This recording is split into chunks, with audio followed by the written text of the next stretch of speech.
సాయి శివాని భక్తి పాటలు. సాయి శివాని భక్తి పాటలు.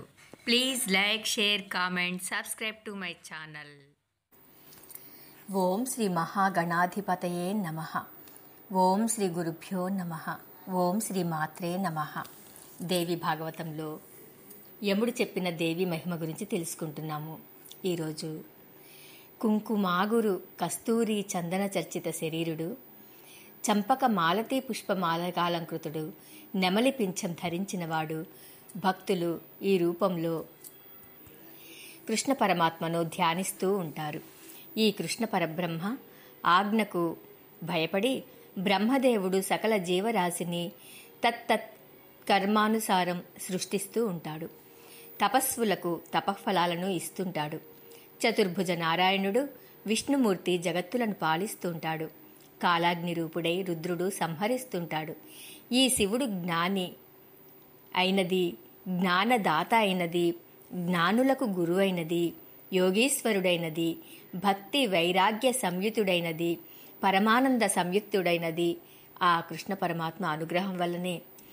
ఇలా త్రిమూర్తులే కాదు, పంచభూతాలు, అష్టదిక్పాలకులు, సూర్యచంద్రులు, నవగ్రహాలు సమస్తము తమ తమ విధులను నిర్వర్తించేది ఈ కృష్ణ పరమాత్ముని ఆజ్ఞకు భయపడియే. సకాలంలో వృక్షాలు ఫలించేది, లతలు పుష్పించేది, జల స్థల జంతుజాలం జీవించేది, కాలం చెల్లగానే మరణించేది అంతా అతడి ఆజ్ఞ ప్రకారమే. విషమరంగంలో పోరాడుతున్న అతడి ఆజ్ఞ లేనిదే ఏ ప్రాణి మరణించదు.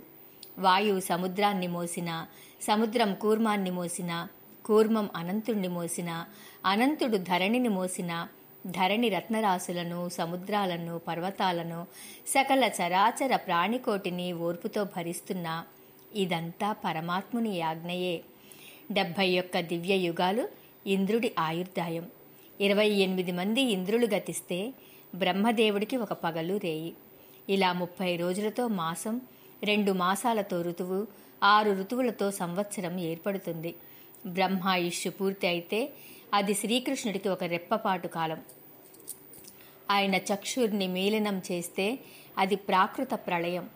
అప్పుడు సర్వదేవతలు, చరాచర జంతు వస్తుజాలము, సృష్టికర్త అందరూ శ్రీకృష్ణుడి నాభి పంకజంలోకి ఉపసంహారం పొందుతారు, లీనమవుతారు. వైకుంఠంలో క్షీర సముద్ర మధ్యాన శేష తల్పం మీద శయనించే చతుర్భుజ నారాయణుడు సైతం శ్రీకృష్ణ పరమాత్ముని వామపార్శ్వంలో లీనమవుతాడు. జ్ఞానాధిదేవత శివుడు శ్రీకృష్ణుడి జ్ఞానంలో లీనమవుతాడు. సృష్టిలోని సర్వశక్తి స్వరూపిణులు కృష్ణ మాయా స్వరూపిణి దుర్గలో కలిసిపోతారు. ఆవిడ బుద్ధికి అధిష్టాత్రి కనుక అతడి బుద్ధిలో లీనమవుతుంది.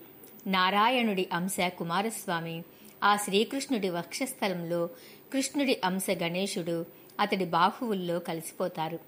లక్ష్మీదేవి అంశలన్నీ లక్ష్మీలోకి, లక్ష్మీదేవి రాధాదేవిలోకి అంతరిస్తారు. సకల గోపికలు, దేవకాంతలు రాధలోనే లీనమవుతారు. రాధాదేవి అంటే కృష్ణుడి ప్రాణాధిదేవత. అతడి ప్రాణాల్లోనే ప్రాణంగా ఉంటుంది. వేద శాస్త్రాలు సావిత్రిలోకి, సావిత్రి సరస్వతిలోకి, సరస్వతి శ్రీకృష్ణుడి జిహ్వ భాగంలోకి అంతర్భవిస్తారు. గోలోక గోపకులు అతడి రోమాలలోకి మారి ప్రాణాలు అతడి ప్రాణాలలోకి, అగ్నిదేవుడు జఠరాగ్నిలోకి, సకల జలాలు రసనాగ్ర భాగంలోకి, వైష్ణవులు అతడి పాద పద్మాలలోకి, ఇలా విరాడంశలన్నీ శ్రీకృష్ణ మహావిరాట్ రూపంలో లీనమైపోతాయి. సకల విద్యలు అతడి రోమకూపాలలో దాక్కుంటాయి. అతడికి రెప్ప పాటు కాలమంటే మిగతా సృష్టికి మహాప్రళయం. ఇదే ప్రాకృత ప్రళయం. శ్రీకృష్ణ పరమాత్మ రెప్ప వాలిస్తే ప్రాకృత ప్రళయం, రెప్ప తెరిస్తే పునఃసృష్టి. బ్రహ్మాది దేవతలు ఆవిర్భవించి తమ విధులు నిర్వర్తిస్తారు. సృష్టి అంతా మళ్లీ కళకళలాడుతుంది. ఇలా ఎన్నిసార్లు సృష్టి లయాలు జరిగాయో ఎవరూ లెక్కించి చెప్పలేరు. భూగోళంలో ఎన్ని మట్టి రేణువులున్నాయంటే ఎవరైనా చెప్పగలరా? శ్రీకృష్ణ పరమాత్మ ఎన్నిసార్లు రెప్పవాల్చాడో తెరిచాడో ఎవరు చెబుతారు? ఎప్పుడు వాలుస్తాడో ఎప్పుడు తెరుస్తాడో మాత్రం ఎవరు చెప్పగలరు? అంతా అతడి ఇష్టం, ఈశ్వరేచ్ఛ. సృష్టి లయాలు తదనుగుణంగా జరుగుతూనే ఉంటాయి. శ్రీకృష్ణుడు రెప్పవేస్తే ప్రాకృత ప్రళయమన్నారా? బ్రహ్మదేవుడికి 100 ఏళ్లు నిండితే దేవమానం ప్రకారం శతాబ్దం గడవాలి. అది సూత్ర ప్రళయం. దాన్నే బ్రహ్మ ప్రళయం అంటారు. ఇప్పటికి ఎందరు బ్రహ్మలు లయించి పునరుద్భవించారో ఎవరూ చెప్పలేరు. ఇలా ప్రళయం సంభవించినప్పుడు సమస్తము శ్రీకృష్ణుడిలో లీనమైతే శ్రీకృష్ణుడు ప్రకృతిలో లీనమవుతాడు. ఒక్కటే పరాశక్తి, ఒక్కటే పరాత్పరుడు నిర్గుణుడు. అగ్ర ఆసీత్ అని వేదాలు చెప్పేది ఇదే. అవ్యక్త మూల ప్రకృతి, అవ్యాకృత పదవాచ్య చిదభిన్న ప్రళయంలో తానే మిగులుతుంది. ఆ పరాశక్తి గుణాలను కీర్తించడం ఈ బ్రహ్మాండంలో ఎవరి వల్ల కాదు. సావిత్రి, వేదాలు నిర్వచించిన ముక్తులు 4 విధాలు: సాలోక్య, సారూప్య, సామీప్య, నిర్వాణాలు. దేవీ భక్తి వీటన్నింటికన్నా గొప్పది. అందుకే దేవీ మంత్రోపాసకులు ఈ ముక్తుల్ని కోరుకోరు, దేవీ సేవనే కోరుకుంటారు. శివత్వ, అమరత్వ, బ్రహ్మత్వ సిద్ధులు, జన్మ మృత్యు జరావ్యాధి భయ శోకాది రాహిత్యం, దివ్య రూపధారణం, వీటిని నిర్వాణమని మోక్షమని అంటుంటారు. ముక్తి అంటే సేవారహిత స్థితి, భక్తి అంటే సేవా వివర్ధిని. భక్తి ముక్తులకు ఇది తేడా. చేసిన శుభాశుభ కర్మల ఫలాలను అనుభవించడమే నిషేకమంటే. దాన్ని ఖండించగలిగినది శ్రీకృష్ణ భక్తి మాత్రమే. కనుక సృష్టి లయాలకు, జన్మ మృత్యువులకు అతీతంగాని శివత్వాది సిద్ధి రూపమైన ఆ ముక్తి కన్నా కర్మఫలానుభవత్యాగ రూపము, శ్రీవిభు సేవారూపము అయిన భక్తినే జ్ఞానులు కోరుకుంటారు. వేదాలు చెప్పే స్థిరమైన తత్వజ్ఞానం ఇదే. శుభప్రదమైన తత్వజ్ఞానాన్ని నిర్విఘ్నంగా నీకు ఉపదేశించాను. నీ భర్తను పునరుజ్జీవితుణ్ణి చేశాను. ఇక వెళ్ళిరా, నీకు శుభమగుగాక అని ఆశీర్వదించి యమధర్మరాజు తన లోకానికి బయలుదేరబోయాడు. కానీ సావిత్రి కదలనివ్వలేదు. పాదాలు పట్టుకొని విలపించదొడిగింది. ఎందుకో ఏమిటో చెప్పకుండా మౌనంగా రోధించింది. యముడికే జాలి కలిగింది, సంతృప్తి కలిగింది, కళ్ళు చెమ్మగిల్లాయి.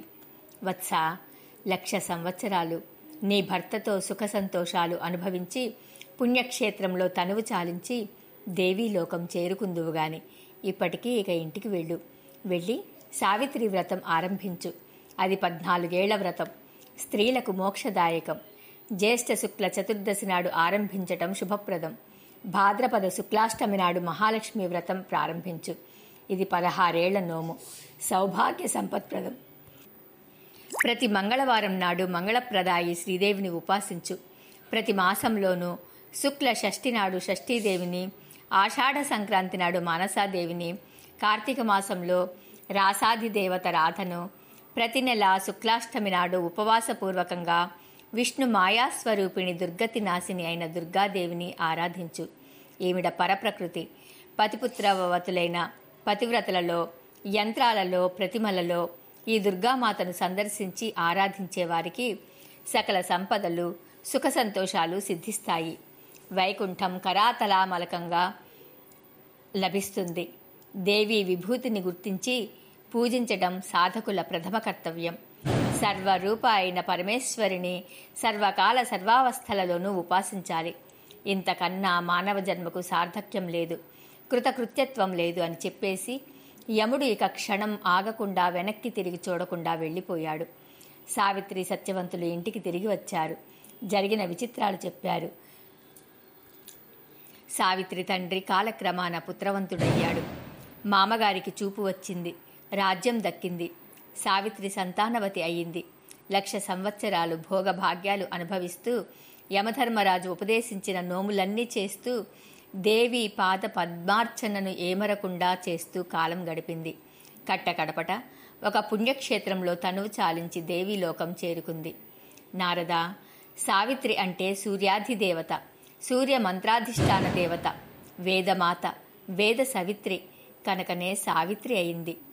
జీవకర్మ విపాకాన్ని గురించి ప్రధానంగా తెలియజేసే సావిత్రి ఉపాఖ్యానం సవిస్తరంగా వినిపించాను.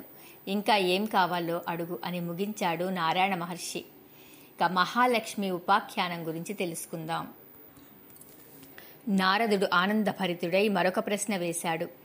సావిత్రి యమ సంవాదం మిషగా గాయత్రి ఉపాఖ్యానం విన్నాను. జన్మ ధన్యమయ్యింది. ఇప్పుడు లక్ష్మి ఉపాఖ్యానం వినాలని కుతూహలంగా ఉంది. దయచేసి వివరించు అని అడిగాడు. నారాయణ మహర్షి ప్రారంభించాడు. నారద, సృష్టికి ఆదిలో శ్రీకృష్ణ పరమాత్మకు వామాంగం నుంచి రాసమండలంలో మహాదేవి ఆవిర్భవించింది. అత్యంత సుందరాకారం, శ్యామ, న్యగ్రోధ పరిమండిత, 12 నవయవ్వనవతి, శ్వేత చంపక వర్ణంలో చూపులకి హాయిగా ఉంది. మనోహారిణి, శరత్పూర్ణ చంద్ర బింబానన, శరత్ పద్మపత్ర విశాలాక్షి. ఆవిర్భవించిన ఆ దేవి ఈశ్వరేచ్ఛతో హఠాత్తుగా 2 రూపాలు ధరించింది. రూపం, రంగు, తేజస్సు, వయస్సు, కాంతి, యశస్సు, వస్త్రధారణ, భూషణధారణ, చిరునవ్వు, గుణగణాలు, వీక్షణాలు, ప్రేమ, అనునయం అన్నింటా అచ్చం ఒకేలాగా ఉన్న 2 స్త్రీమూర్తులు. వామభాగం మహాలక్ష్మిగా, దక్షిణ భాగం రాధాదేవిగా రూపుదాల్చింది. వీరిలో ముందుగా రాధాదేవి ద్విభుజ శ్రీకృష్ణ పరమాత్మను వరించింది. తర్వాత మహాలక్ష్మి వరించింది. అప్పుడు వారి పట్ల గౌరవాదరాలతో పరమాత్మ తాను కూడా 2 రూపాలు ధరించాడు. దక్షిణ భాగం నుంచి ద్విభుజుడు, వామభాగం నుంచి చతుర్భుజుడు అవతరించారు. ద్విభుజుడు రాధాకాంతుడు, చతుర్భుజుడు లక్ష్మీకాంతుడు. శుద్ధ సత్వస్వరూపుడై గోపీగణ పరిశ్రుతుడై చతుర్భుజ నారాయణుడు లక్ష్మీ సహితంగా వైకుంఠానికి తరలి వెళ్ళాడు. అన్నింటా సమానులైన ఆ పురుషులిద్దరూ కృష్ణ నారాయణులు. సాత్వికురాలు, శుద్ధ సత్వస్వరూప, సర్వ సౌభాగ్య సంయుత, నారాయణుడికి అత్యంత ప్రేమాస్పద, సర్వాంగవా ప్రధాన, ఇంద్రలోకంలో ఇంద్రుడికి సర్వ సంవత్సరూపిడిగా స్వర్గలక్ష్మి పేరుతో ఈవిడ అంశావతారం వెలుగొందుతోంది. పాతాళంలో నాగలక్ష్మిగా, రాజులలో రాజలక్ష్మిగా, గృహాలలో గృహలక్ష్మిగా, గోవులలో కామధేనువుగా, యజ్ఞాలలో దక్షిణాదేవిగా, పద్మినులలో క్షీర సముద్రరాజతనయగా, చంద్రుడిలో శోభాలక్ష్మిగా, సూర్యుడిలో తేజోలక్ష్మిగా, ఇలా రత్నాలలో, ఫలాలలో, జలాలలో, రాజులలో, రాజపత్నులలో, దివ్య స్త్రీలలో, గృహాలలో, సర్వసస్యాలలో, వస్త్రాలలో, స్థలాలలో, దేవతా ప్రతిమలలో, మంగళ ఘటాలలో, మాణిక్యాలలో, ముత్యాలలో, పుష్పమాలికలలో, మణులలో, హారాలలో, క్షీరాలలో, హీరాలలో, చందనాలలో, వృక్షాలలో, నవమేఘాలలో అంతటా శోభాదాయకంగా లక్ష్మీదేవి అంశలు విరాజిల్లుతున్నాయి. ఈ మహాలక్ష్మిని మొట్టమొదట వైకుంఠంలో చతుర్భుజ నారాయణుడు అర్చించాడు. తర్వాత బ్రహ్మదేవుడు, శంకరుడు అర్చించారు. క్షీర సముద్రంలో విష్ణుమూర్తి పూజించాడు. స్వయంభువ మనువు అటుపైని మహారాజులు ఉపాసించారు. ఋషీంద్రులు, మునీంద్రులు, మానవులు అర్చించారు. పాతాళంలో నాగులు ఉపాసించారు. భాద్రపద శుక్లాష్టమి నాడు ప్రారంభించి పక్షం రోజుల పాటు బ్రహ్మదేవుడు మహాలక్ష్మి వ్రతం చేశారు. చైత్ర భాద్రపద పుష్యమాసాలలో ప్రతి మంగళవారం నాడు విష్ణుమూర్తిని అర్చించాడు. పుష్య శుక్ర సంక్రాంతి నాడు మాఘ మంగళవారాలలోనూ వర్షాంతంలోనూ భువనత్రయాలలో స్వయంభువమనువు లక్ష్మీ పూజలు చేశాడు. ఇంద్రుడు మంగళవారాలే అర్చించాడు.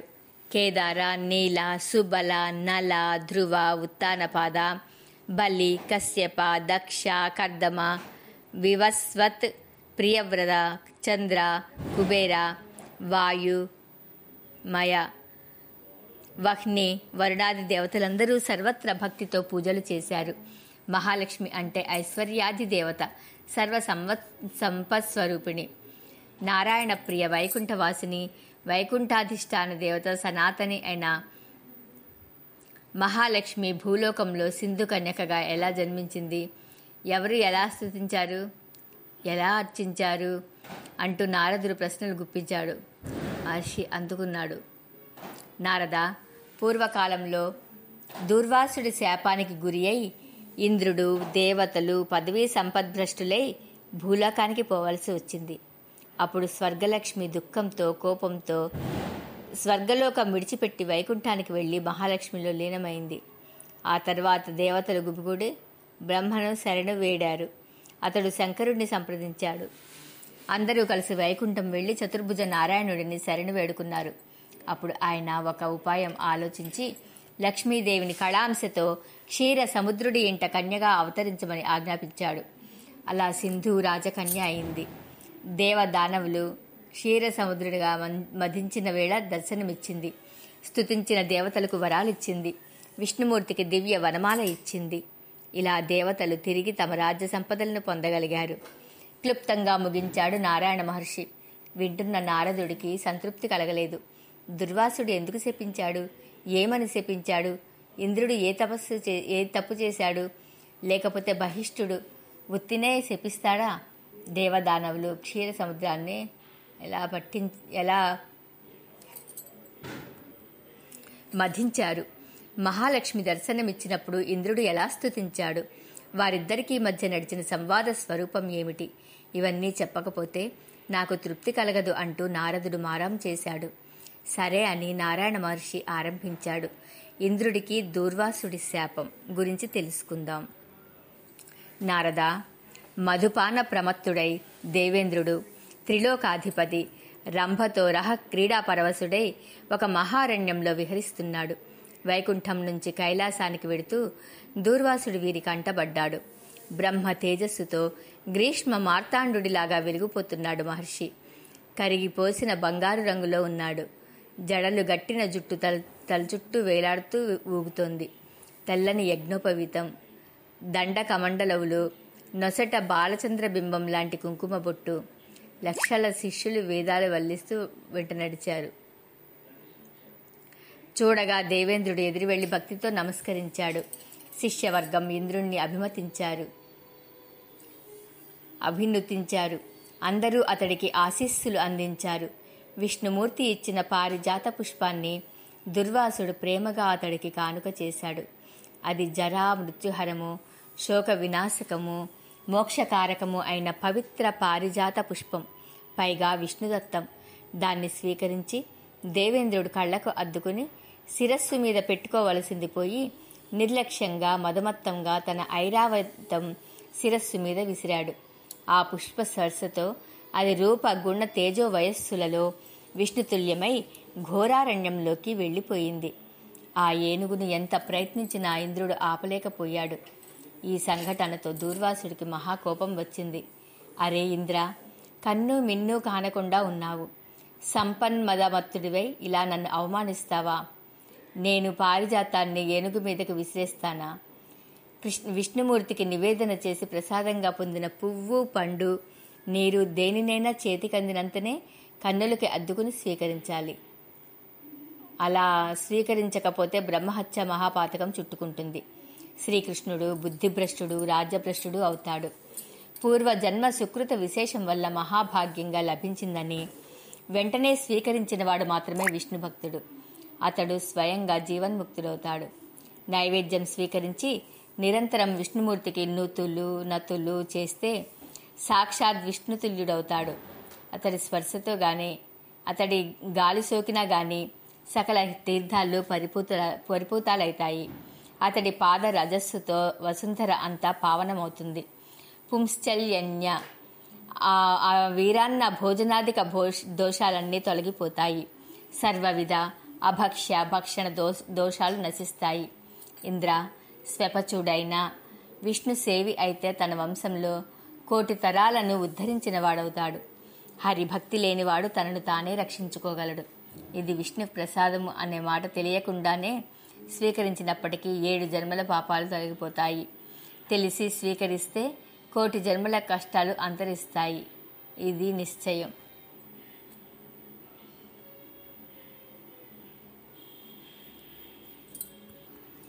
శక్ర, అటువంటి పరమ పావనమైన విష్ణు ప్రసాదాన్ని గర్వంతో కరి మస్తకం మీదకి విసిరేశావు కనుక స్వర్గలక్ష్మి నిన్ను విడిచిపెట్టి హరిసన్నిధికి వెళ్ళిపోవుగాక.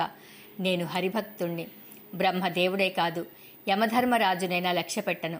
నువ్వొక లెక్క. నీ తాత ముత్తాతలే నన్ను పూజిస్తారు. నువ్వు అవమానిస్తావా? నీకంటే ఆ ఏనుగు నయం. పారిజాతాన్ని శిరసును ధరించింది కనుక అంటూ దూర్వాసుడు చిందులు తొక్కాడు. దేవేంద్రుడు గజగజలాడాడు. దూర్వాసుడి పాదాల మీద పడ్డాడు. సిగ్గు విడిచి బిగ్గరగా రోధించాడు. మునీశ్వర, నా అపరాధానికి తగిన శాపమే ఇచ్చావు. ఇది నాకు తగిన శిక్షయే. కళ్లకు కమ్మిన మాయ తొలగిపోయింది. రాజసంపదని తిరిగి ఇవ్వమని కోరను. దయచేసి కొంచెం జ్ఞానం ప్రసాదించు. ఐశ్వర్యమనేది ఆపదలకు బీజం. అది జ్ఞానాన్ని కప్పివేస్తుంది, ముక్తి మార్గాన్ని ఛేదిస్తుంది. భక్తిని ఆటంకపరుస్తుంది. అందుచేత ఐశ్వర్యం వద్దు, జ్ఞానం కలిగించు అన్నాడు. ఇంద్రుడు ఇలా ప్రాధేయపడేసరికి మునీంద్రుడు కాస్త మెత్తబడ్డాడు. ఇంద్ర, సంపత్తిమిరాంధుడికి ముక్తి మార్గం కనబడదు. అది జన్మ మృత్యు జరాకు శోక రోగ రాగాలకు బీజాంకురం. సంపన్మత్తుడి కన్నా మూఢుడు సురామత్తుడు ఉండడు. బంధుగణం అతడిని చుట్టుముడతారు గాని బంధుత్వాలు ఆప్యాయతలు ఉండవు. విషయాంధుడు విహ్వలుడు మహాకాముకుడు రాజసికుడు అవుతాడే తప్ప ఐశ్వర్య మదమత్తుడికి సాత్విక మార్గం కనిపించదు. విషయాంధులు 2 రకాలుగా ఉంటారు, రాజసుడు తామసుడు.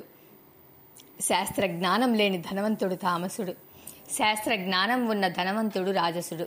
శాస్త్రం కన్నా 2 రకాల మార్గాలు చూపిస్తుంది. ప్రవృత్తి మార్గం ఒకటి, నివృత్తి మార్గం ఒకటి. జీవులందరూ మున్ముందుగా ప్రవృత్తి మార్గంలోనే ప్రయాణిస్తారు.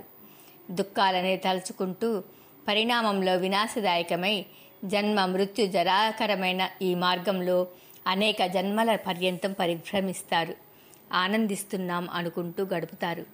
కర్మానుసారం పశు పక్షాది జన్మలు ఎత్తి ఎత్తి కట్టకడపటికి చివరికి ఏ సాధుపురుషుడు తత్వదీపంతో ముక్తి మార్గం చూపిస్తే అప్పుడు భవబంధ విచ్ఛేదనానికి ప్రయత్నం చేస్తారు. తప్పులు చేసే నిరాహారంగా వ్రతదీక్షలు పూని అనేక జన్మల్లో ప్రయత్నించి నిర్విఘ్నము సుఖప్రదము అయిన ముక్తి పథాన్ని చేరుకుంటారు.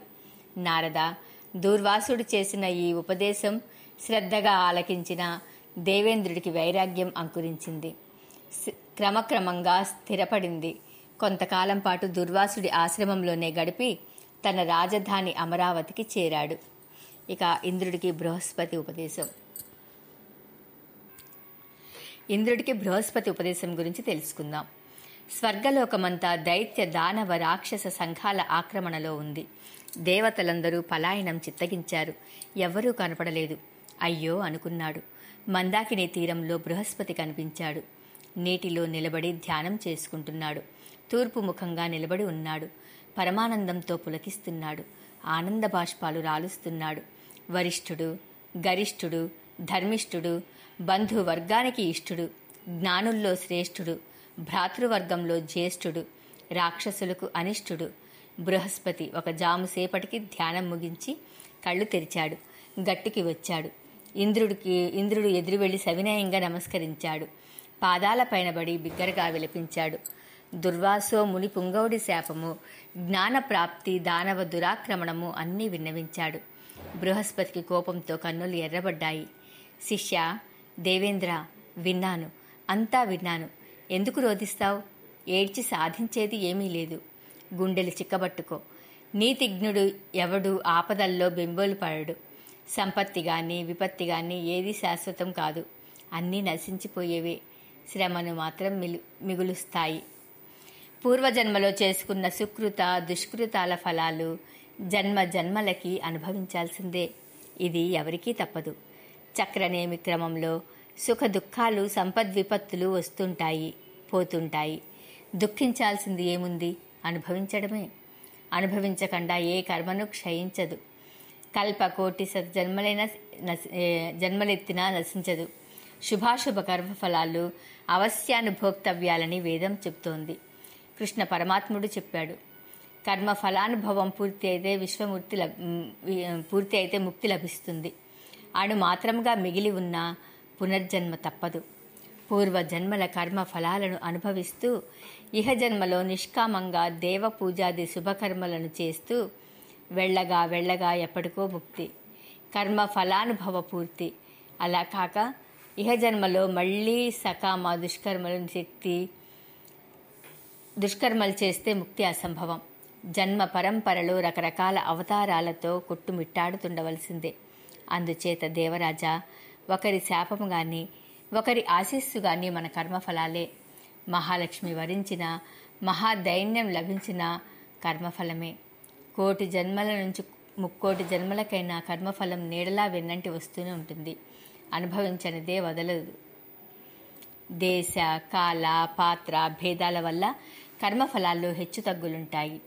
వస్తువులను దానం చేస్తున్నప్పుడు ఏ రోజున చేసిన ఫలం సమానమే కానీ పుణ్యదినాల్లో పుణ్య ప్రదేశాల్లో పుణ్యాత్ములకు పాత్రత ఇస్తే ఫలం 1,000,000 రెట్లు అధికంగా లభిస్తుంది.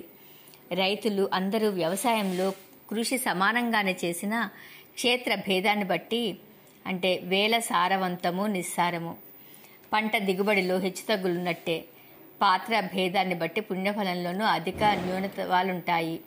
మామూలు రోజుల్లో విప్రుడికి దానం చేసిన దానికంటే అమావాస్య, రవి సంక్రమణ దినాల్లో దానాలు చేస్తే 100 రెట్లు ఎక్కువగా పుణ్యఫలం లభిస్తుంది. చాతుర్మాస్యంలో కానీ పున్నమి నాడు కానీ అయితే అనంతంగా లభిస్తుంది. చంద్రగ్రహణం నాడు 1,000,000 గుణంగాను, సూర్యగ్రహణం నాడు 1,00,00,000 గుణంగాను, అక్షయ తిథి నాడైతే అక్షయ ఫలమే. ఇలాగే ఇంకా పుణ్యదినాల్లో చేసిన దానాలు అధికంగా ఫలాలిస్తూ ఉంటాయి.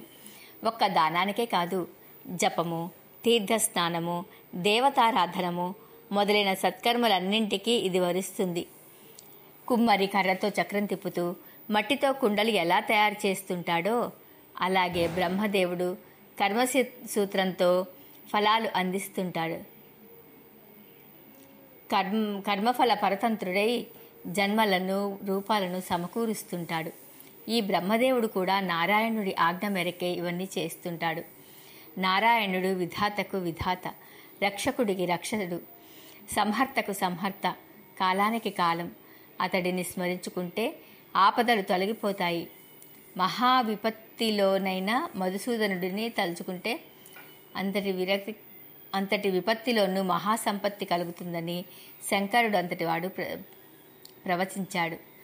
బృహస్పతి ఇలా ధైర్యవచనాలు పలికి శిష్యుణ్ణి కౌగిలించుకుని శుభాశిస్సులు అందించాడు. నారద, దేవేంద్రుడు మనసారా శ్రీహరిని స్మరించాడు. బృహస్పతిని వెంటబెట్టుకుని దేవగణంతో బ్రహ్మదేవుడి దగ్గరికి వెళ్ళాడు. ప్రతాపవంతుడు. ఇలా కులత్రయంలోనూ పవిత్రుడైన వాడు ఎలా అహంకరించగలుగుతాడు? నీ తల్లి పతివ్రత, తండ్రి పరిశుద్ధుడు, మాతామహుడు మాతులుడు జితేంద్రియులు. మరి అటువంటి వాడు ఎలా అహంకృతుడవుతాడు? అసలెలా అహంకరించగలిగావు? దూర్వాసుడిచ్చిన పారిజాతాన్ని, విష్ణుప్రసాదాన్ని ఏనుగు మీదికి ఎలా విసిరేయగలవు? పైతృక, మాతామహ, గురు దోషాల వల్ల, మూడింటి వల్ల సాధారణంగా మానవుడు హరిదోషి అవుతాడు. భగవంతుడు శ్రీహరి సర్వాంతర్యామి, సర్వదేహాలలోనూ ఆత్మగా ఉంటాడు. అతడు దేహం విడిచి వెళ్ళిపోతే అది ఆ క్షణంలోనే శవమైపోతుంది. ప్రాణికోటిలో నేనే ఇంద్రియాధిపత్వం వహించే మనస్సును. శంకరుడు జ్ఞానస్వరూపుడు, విష్ణుమూర్తి ప్రాణం, ప్రకృతిదేవి బుద్ధిస్వరూప. నిద్రాది శక్తులని ఆ ప్రకృతిమాత కళలే. జీవుడంటే బాగా భోగ శరీరధారి, పరమాత్మకు ప్రతిబింబం. ఆత్మస్వరూపుడైన ఈశ్వరుడు శరీరం నుంచి వెళ్ళిపోతే హడావిడిగా అందరూ వెళ్ళిపోతారు. మహారాజు ముందుకు కదిలితే పరివారము కదులుతుంది. శివుడు, ఆదిశేషుడు, విష్ణువు, ధర్ముడు, మహావిరాట్ స్వరూపుడు, నువ్వు, నేను అందరము శ్రీకృష్ణ పరమాత్మ అంశలమే, భక్తులమే.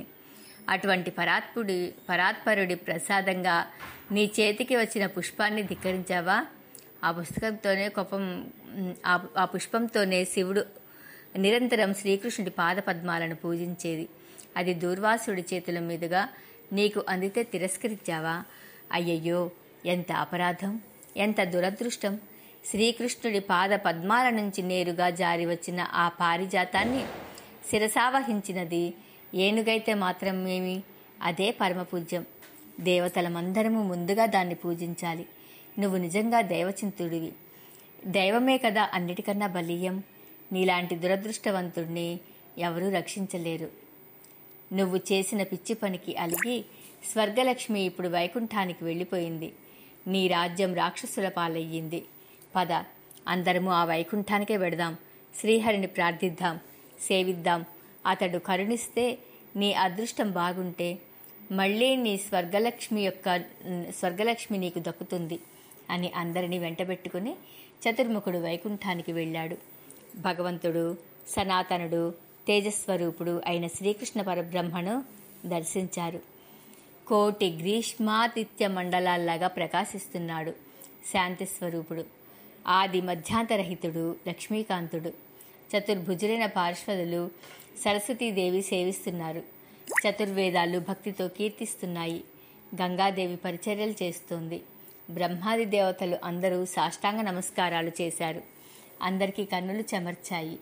మైమరచి స్తుతించారు. బ్రహ్మదేవుడు వృత్తాంతమంతా విన్నవించాడు. దేవతలు ఒక్క పెట్టున బిగ్గరగా దుఃఖించారు.